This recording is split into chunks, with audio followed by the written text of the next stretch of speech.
Silent Hill is my bread and butter. It's a franchise that has had some very high highs, but some low lows. And of course, any fan of the franchise knows about the movies.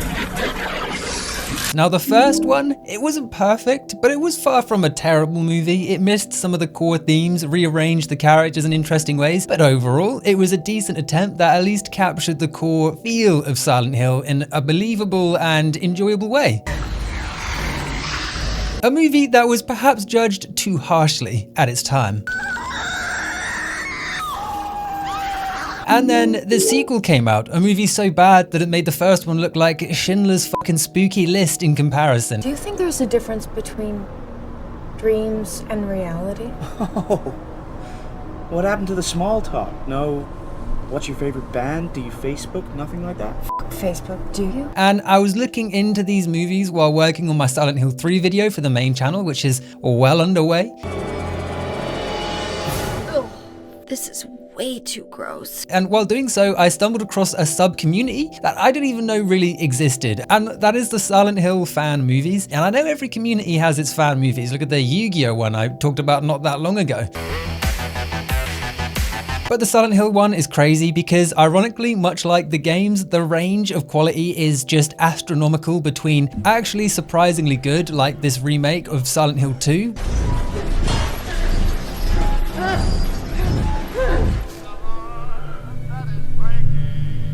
and then there are some really bad ones, like the one I'm about to talk about today. Silent Hill Internal Prison.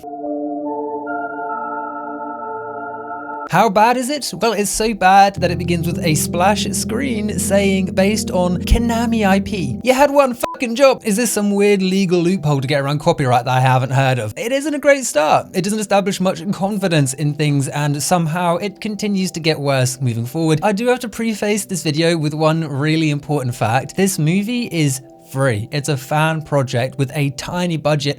Who am I kidding? It has no fucking budget, but it is a free movie made by people that care about the franchise for a pittance, like £2.50 and maybe a Greg sandwich. It's not a high budget thing. It's not a money making scheme. It's not even a rip-off. It's just some people making something goofy that just so happened to be ass. So I'm gonna be cutting them a lot of slack, and this isn't like, haha, look at these stupid people. It's more just like, haha, look at these people. Even though I walk through the valley of the shadow of death, I take a look at my life and realize there's nothing left. Who copied who? Which came first? Coolio or the Bible? I'm not going to pick too many little things apart. I know that can be an irritating way to begin a video, but I can't not note that the Silent Hill Internal Prison, it's supposed to be smoke rising up, I think, but it looks like bubbles. It looks like that Indian dude is like, help me, I'm underwater. Blah, blah, blah, blah. I am under the water. Please help me. Here too much raining. Whoa, look at that, baby. That's how you know you're off to a good start. They could have had him run in and then slow it down to show that it's a slow motion scene, or they could just pretend he's running slow. It's not like it's the old fucking like digital camera days. Premiere Pro, speed and duration, 99% that bitch. 96% that bitch. It makes no difference. You're not splicing the reel into the fucking spool. I don't know how old tapes work, to be honest. I don't know how old editing works, but you're not doing that. Anyway, he runs in real slow time and upturn the cultist. The cult of the Order, as we've seen in the Revelations movie and more in the games later on, like Homecoming. And this guy, he's donning a plague mask and some red sneakers. Really just typical cultish behavior.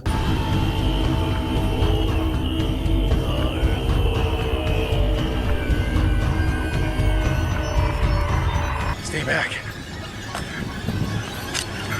I'm warning you. Stay back.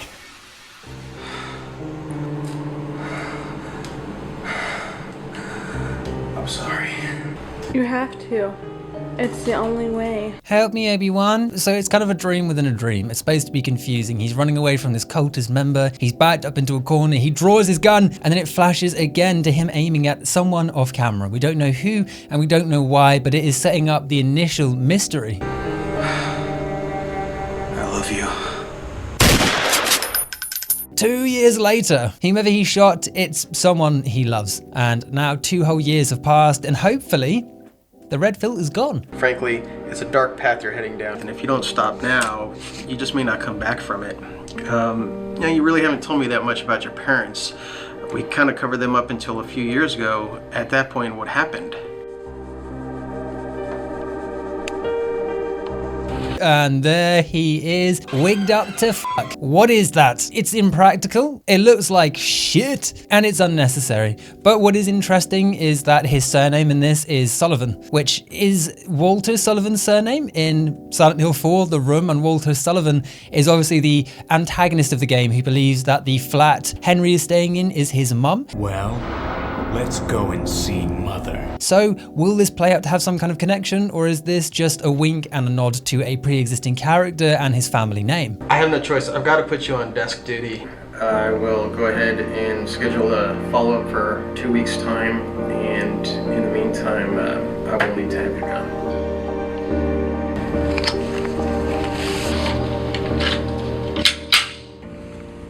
Oh Lord, no. So he's being debadged. I don't know what you call it in police terms, but he's been deemed 2 years after that tragic incident we saw in the flashback as unfit for duty. He's struggling, his wig is just not sticking to his head. He's having a fucking tough time of it, and the psych eval guy has said, give me a badge, give me a gun, bend over the table. And that's gonna have severe psychological effects on him, I'm sure.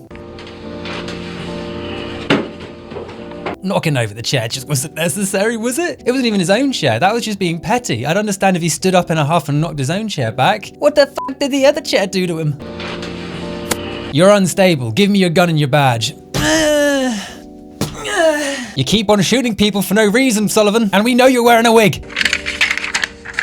So we see his name, Victor Sullivan. So it's not Walter, it's not a direct nod. I don't believe Victor is any of the Sullivans, at least directly named in Silent Hill. Victor Sullivan, oh my god, it's fucking Uncharted. Victor Sullivan has his foreskin removed. Anyway, Victor, he's not very happy, so he goes to the bathroom and does the Kubrick stare at himself in the mirror, completely disassociating, looking mad as a box of frogs, looking like he's probably should have had the gun taken away from him.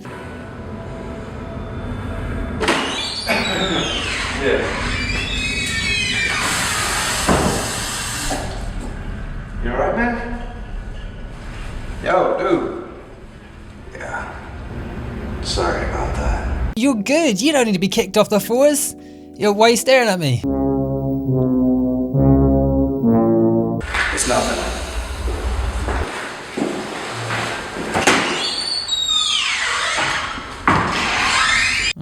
I don't know. He's following him a little bit too close. If I was in the bathroom having a piss and someone came out crotch to ass with me from the bathroom, from the toilets, that'd be a bit suspicious. Be sus.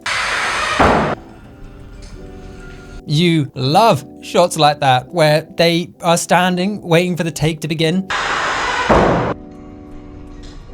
That would be like if I edited my videos just to have the thoughts that I have in between. Like when I'm collating my thoughts, I should just leave those moments in between takes because that'll make it a better... That wasn't even fucking planned. My phone just vibrated on cue. My phone's a paid actor. Better flow to the video. All right, man. Well, at least don't let this ruin your night, man. Go have some fun. All right. Yeah, shit, hell, get the fuck out of here and get out of town. All right. Give me a call. I'm sorry, but they've murdered someone, right? That's gotta be the plot that's coming up. They have to have murdered someone. That's what you would be assuming by this point. Hey, he's taking your badge away. You're under investigation. Listen, just relax, enjoy yourself, skip town, run. Didn't want to get a tripod for this shot, huh? Didn't want to get a tripod or even focus the lens. Bold choice, bold creative choice. Feeling dejected, he scurries home, sulking like a wee little puppy, and he goes to his girlfriend looking for some support for the hard day at work he's had. Terrible, terrible day. I know, right?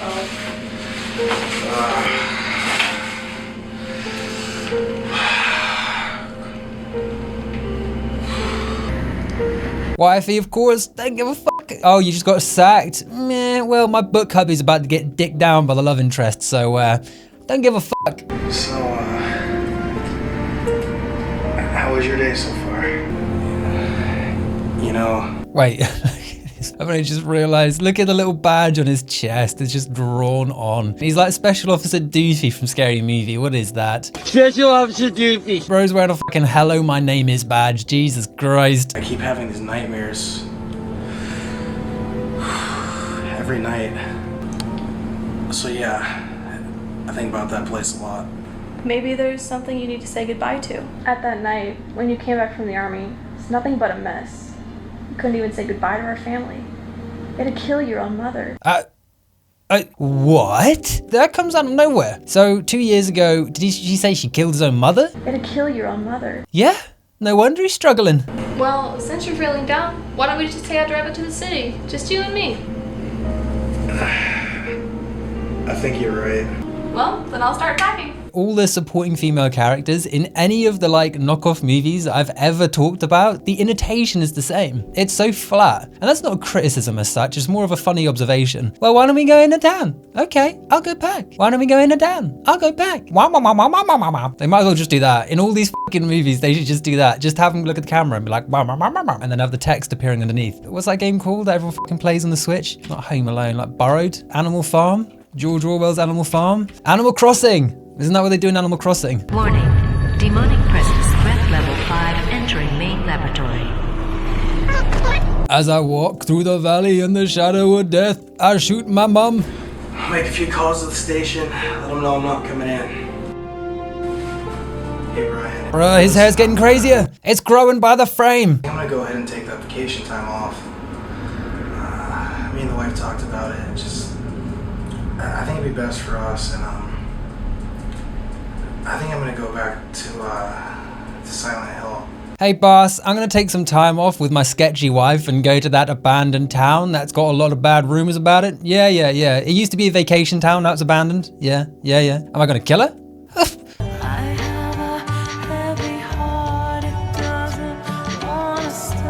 Once they've shit-showered and shaved, they are ready to head. But before that, the protagonist, Victor, he goes to an old crate and he opens it up, revealing all sorts of goodies. Suspicious goodies that relate to potentially an ominous past. Oh,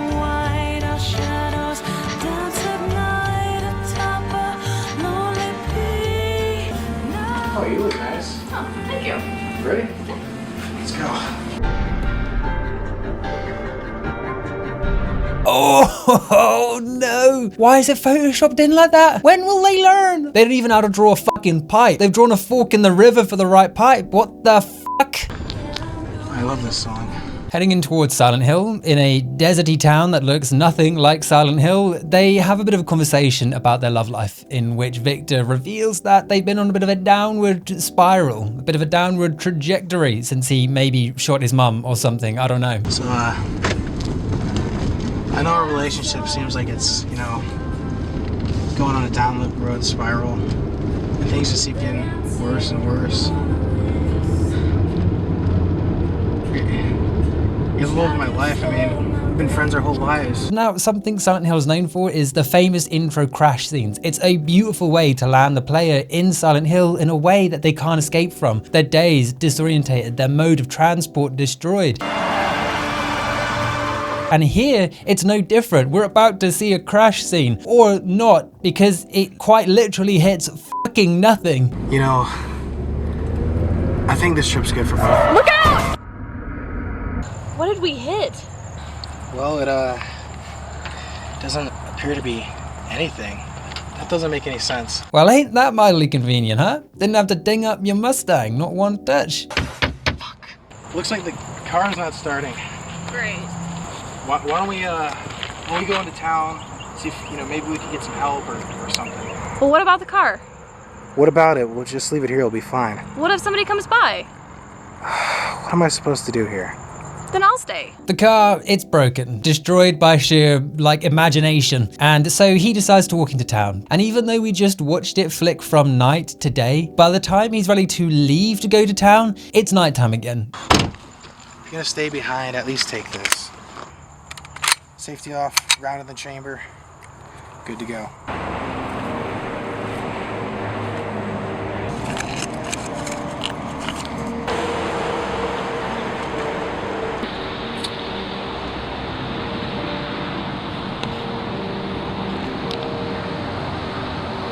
Me thinks it's fair to say that this man doesn't smoke. That is the most uncomfortable attempt at smoking a cigarette I've ever seen. A, he doesn't inhale, which is fine. And B, it just gets stuck to his lip and he like has a moment of panic where his life flashes before his eyes. He thinks he's gonna accidentally swallow the cigarette and fucking explode like a stick of TNT. And he panics and pulls it out of his dry little lips. Oh, it's daytime again. Forgot about that. Jesus Christ, the continuity is everywhere. But what's worse is the cigarette sticking to his lip.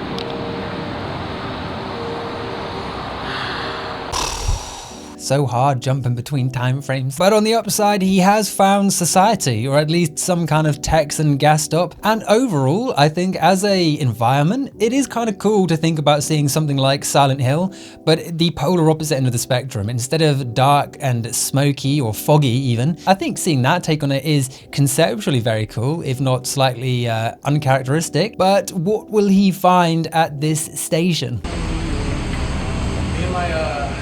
My wife got stuck right outside of town. He finds himself teleporting in time again because it's dead of night. He crashed during the day, left during the night, arrived at the pub during the day, and by the time he steps inside, it is pitch black again. He's like Hero from Heroes. Is there a mechanic, maybe a police officer I can call? What? We can't fucking hear you over the electrical whirring. I'll take it, Captain Cook, please. Man. Holy shit, it's a fucking mummy! No, it's a nurse. The first monster encounter, which does look like a mummified woman with toilet roll wrapped around her head and a like medical plus just drawn in with Sharpie. But, you know, it's working within the budget. I'll give it that. It's well within the budget of nothing. Well, you're so not getting its head.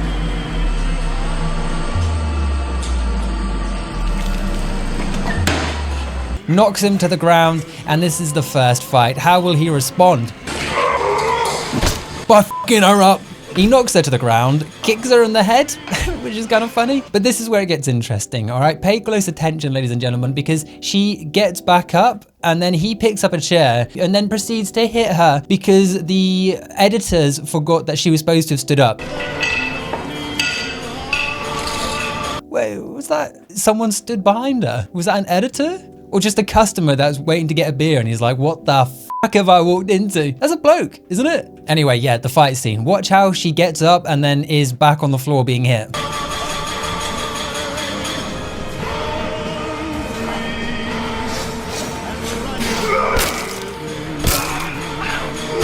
A continuity. Not the strongest point of this movie, I would say. Biggest criticism of it thus far is the continuity. Non-existent. So he thinks he's just killed a mummy dressed as a nurse and he does the mad dash, gets the fuck out of there and starts sprinting back towards his love. Get in the car, come on! Let's go! Come on! Yes! Oh, look at that, it just works again. He went to town to find someone to fix the car, didn't find anyone, ran back, jumping through 17 different time zones, which just fixed the fucking gutter. I'm telling you, as much as oh shit! Ah, it's so much worse than hitting nothing. Shit! Just do what he done before, I take it all back. It's so much better to just hit nothing. What was that? Not the same car, not the same road. Where do you want it to crash? What type of car is it? It's up to you. I'm paying you a fucking $5.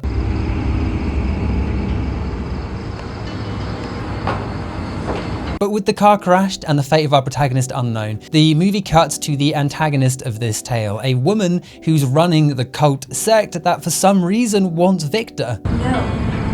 It's not an option.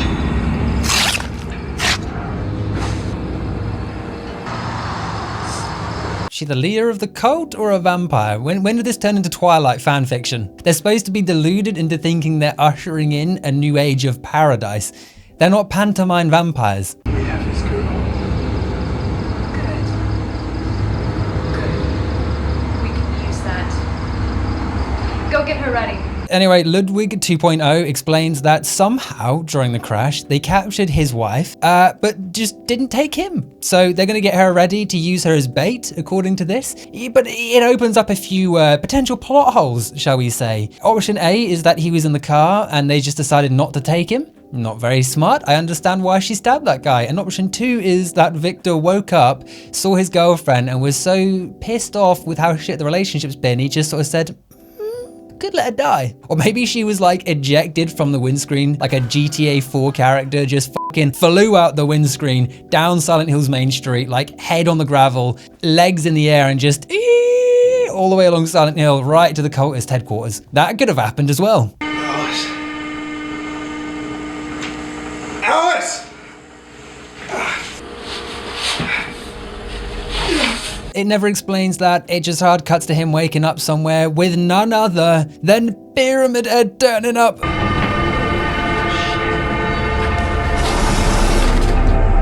Pyramid Head, who's been on a low-protein diet, it would seem. Plus, you know you're absolutely cooked if the Pyramid Head is topless, because that version of Pyramid Head was only done in Homecoming. The original Pyramid Head, the one that everyone knows and loves, that is kind of used as a plot tool rather than just a little fucking throwback in Homecoming. He's wearing a butcher's attire. He is not topless in it. And thank God. Thank God we didn't have to fucking fight this as James Sunderland.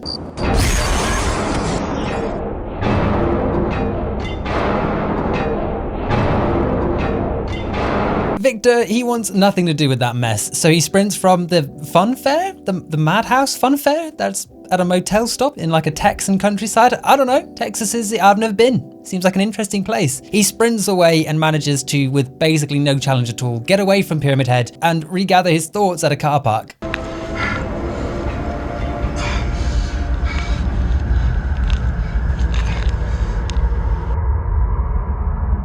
And whips his phone out to call 911, looking down with a POV where we see him, again, teleport to a different location.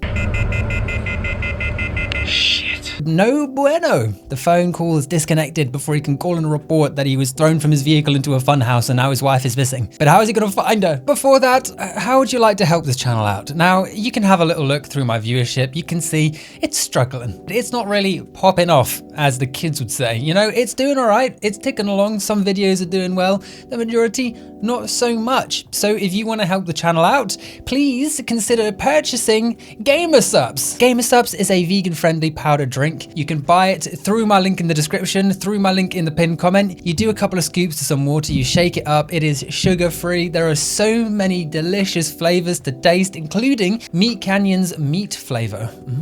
Use my link, use the code. I get a percentage of every sale. So if you do that, you're helping the channel out. And eventually, if I convince enough of you to check it out, I might get my own shaker and I might get my own flavor. And now that would really be cool. That's a milestone moment. So click the link, buy something, use my code, you get a cool product, you get some healthy, clean energy, and I get a bit of moolah to help run this channel. Fair deal? I think so. Banger music track. So I mean, by this point, Victor is just walking all around this motel complex. He's walking in the fun fair rides. He's just walking in loops around the motel rooms without really doing anything. He's a bit lost, which, I mean, you could argue play into the themes. Lord knows if this was the video game version and you were just wandering around aimlessly, I would certainly be saying, hey, it plays into that feeling of being a lost, wandering around aimlessly. And maybe that's what they were going for. But eventually they run out of filming hours at the motel and he goes to a car wash. Truly an underutilized area in the horror genre.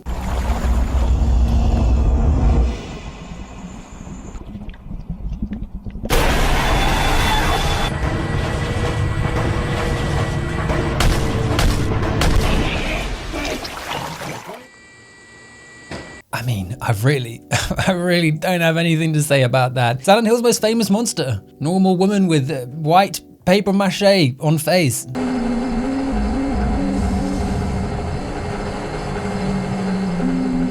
Hey, young man, come here. So he walks on, dazed and confused, and he gets hit on by a granny with a tick. I really don't fucking know. Come here, honey. Let me suck your cock. You're just like him. You look just like that bad man who beat and burned that poor girl. Well, that's what we call subtle storytelling. Wow, you look just like the man that beat and burned that girl. Wow. He's He's at First and Coots. Careful, Victor. Hey! How do you know my name? Well, that was very fast-paced, hard to follow, and intense. So you can tell by the robe that she is a mental patient. She's clearly unhinged, but she seems to have dirt on us. She knows us by name, and she thinks we look awfully familiar to a man who savagely assaulted his ex-partner. The layers of depth thicken. But now we cut to Wifey, who's been caught by the cult.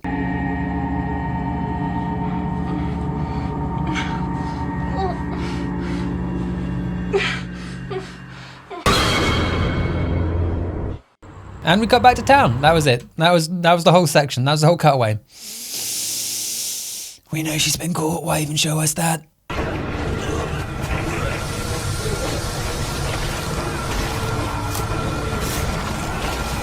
Holy shit, it's a far better upgrade on the last monster we saw. They've got the paper mache face as well, but this time they've put a few white sheets over him. In fact, this guy kind of looks like the chapel giants from Bloodborne, isn't he? That fella. If he had a little top hat on and a bell around his neck, he'd be looking just like a bell giant.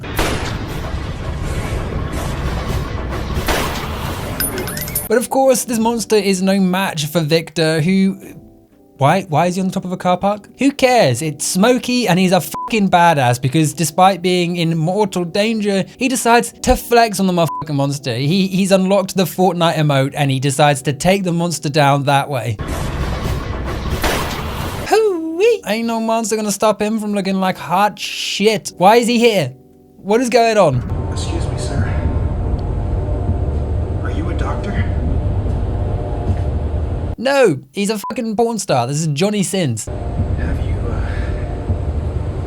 you seen this girl?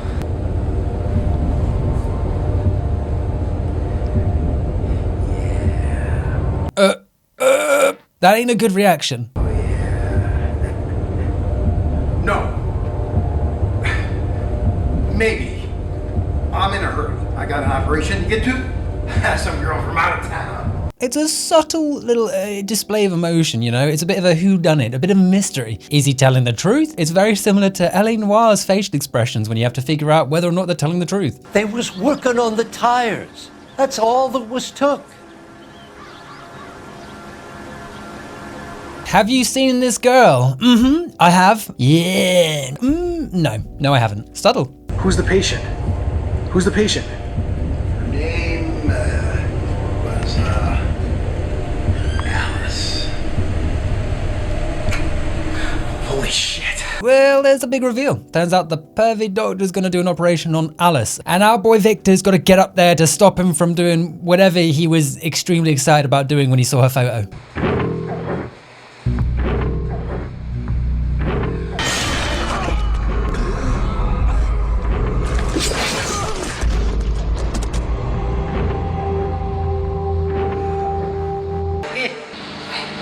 Gave her a new look. Something that would suit her better.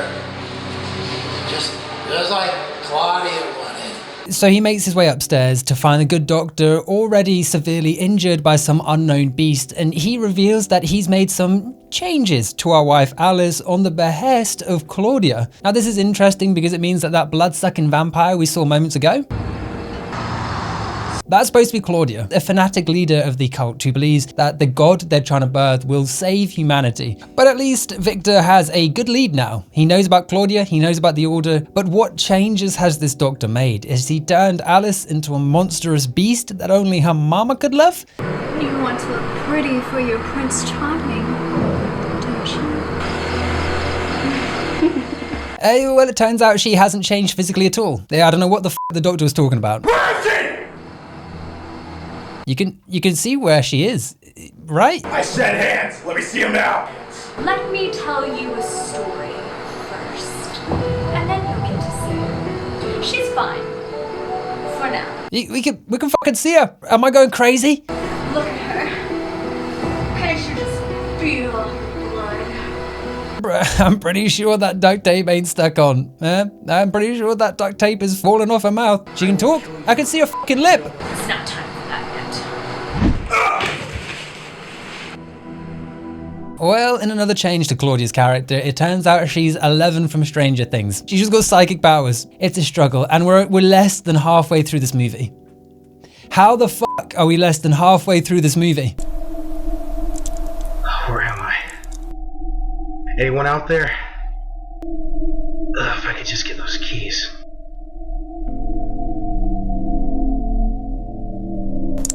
He wakes up in a Saw-style refrigerator with 2 big fucking huge bags of onions, finds the key to his handcuffs on the floor, ideal, frees himself and begins to explore the area to find out where he is, how he got there, why do they need so many onions?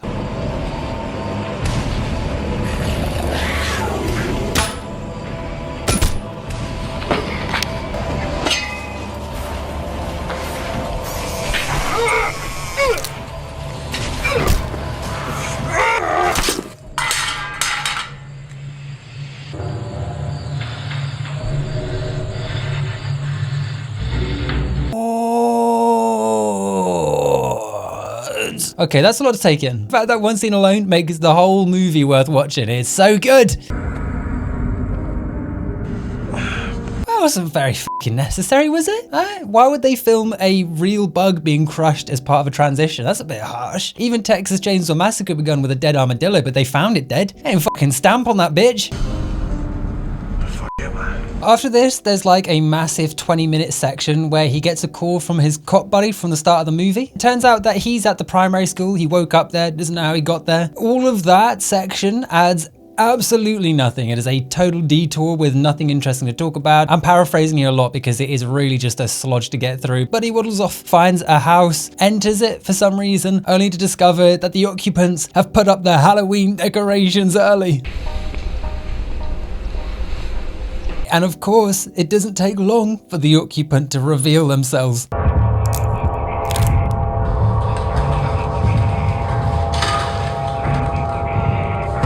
Cue another epic fight.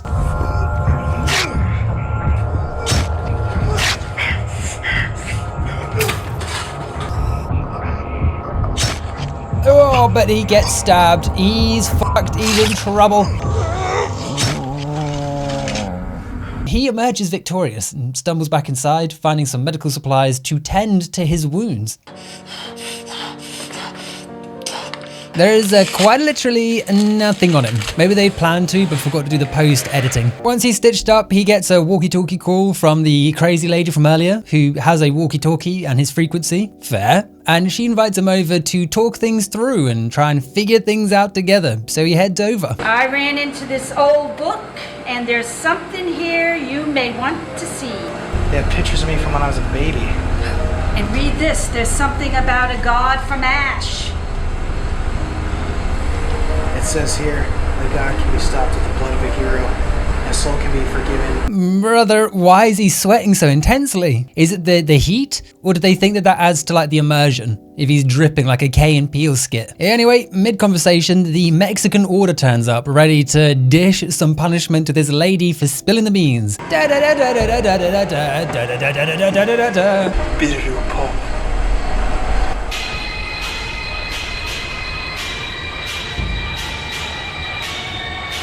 After getting knocked down, they gather around and treat her like a piñata and bat 2 tons of shit out of her. I love she has time to get the little cross off mid-beating. Oh well, that's that main character dealt with. However, will we survive without... what's her name? Right there. You're coming with us? I said move it! All right, you don't have to do this.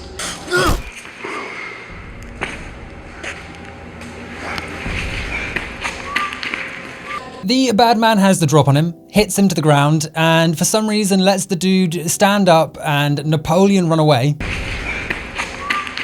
And hide in the factory. This motherfucker is shit at his job just across the board.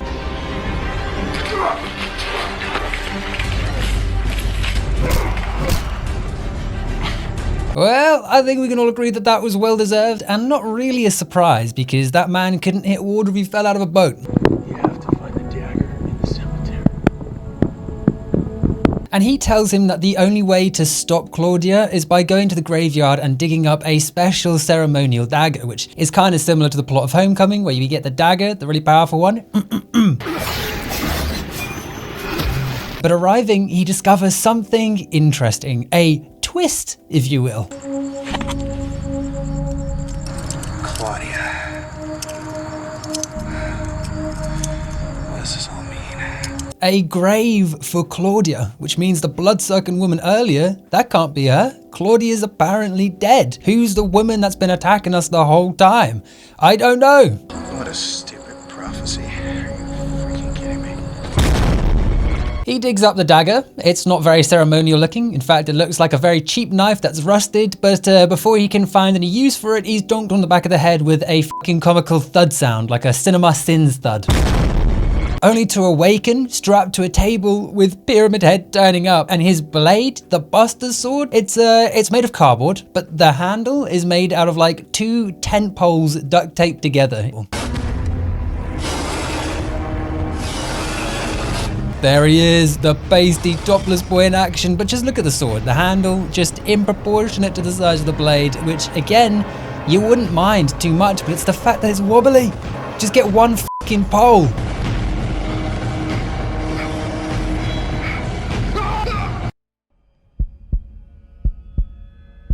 So he busts a nut and wakes up to see that it was maybe a dream, maybe a premonition. You have to stop her.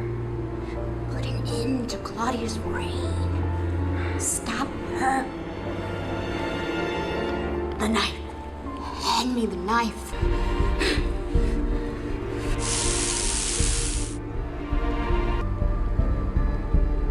You can stop her with this. And while she might look spooky, arguably, to someone, maybe children, she does have magical lightning powers in which she can bind our pendant to the sacrificial dagger to turn it into a fucking super weapon. I don't know. Upgrades it to legendary rarity. If you fail, join me in hell.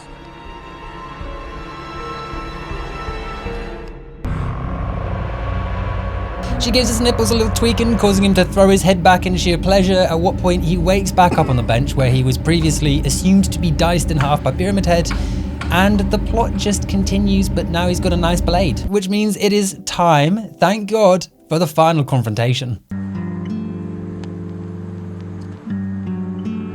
my God.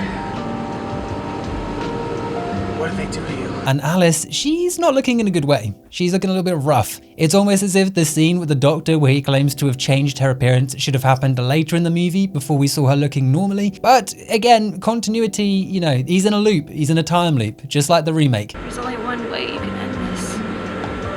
Stop her. I'm gonna come back for you. I promise. They agree that the only way to stop this is by putting an end to Claudia, so he leaves his loved one to rot on a chair and runs off to kill some other woman. I mean, how many times can you say it doesn't make sense? It did nothing make sense here. This ends tonight.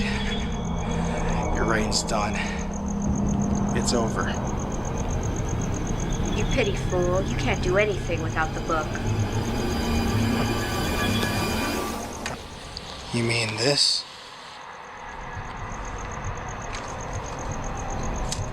No! What have you done? No, what have you done? I need that book to leave. Go to hell. This is only the beginning.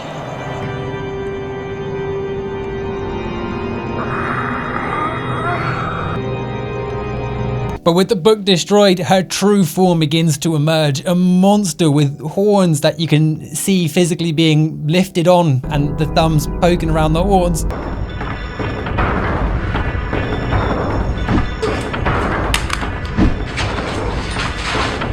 And while she might be powered by an ancient deity able to throw a human being around with little more than her mind, she's no match for a mentally unstable man with a little dagger.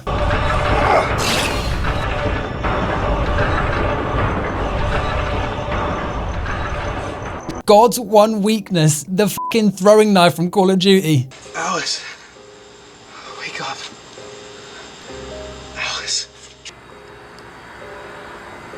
Just leave me here.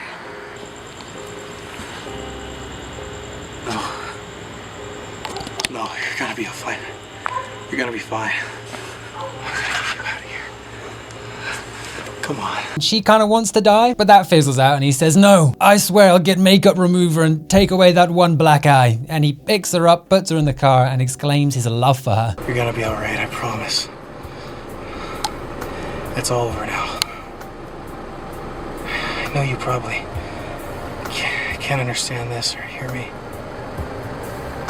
but you're the most important person I've ever had in my life.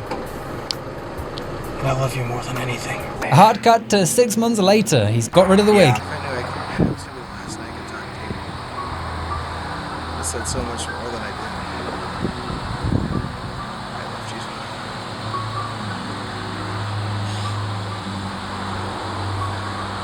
you. You meant the world to me.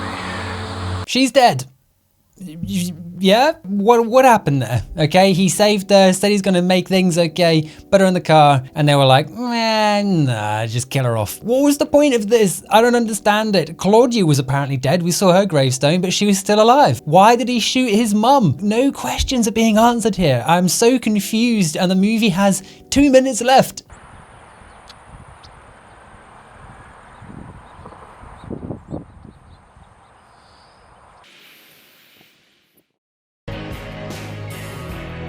That's all we got. That's the end of the movie. Let's do the positives first.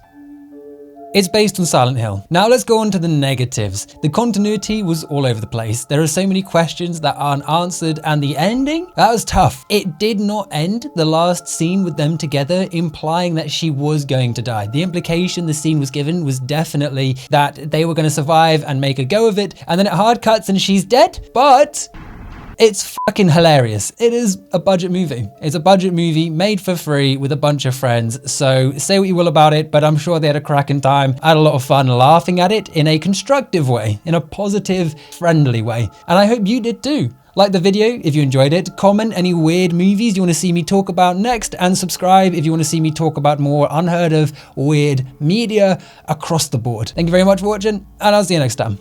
Bye bye.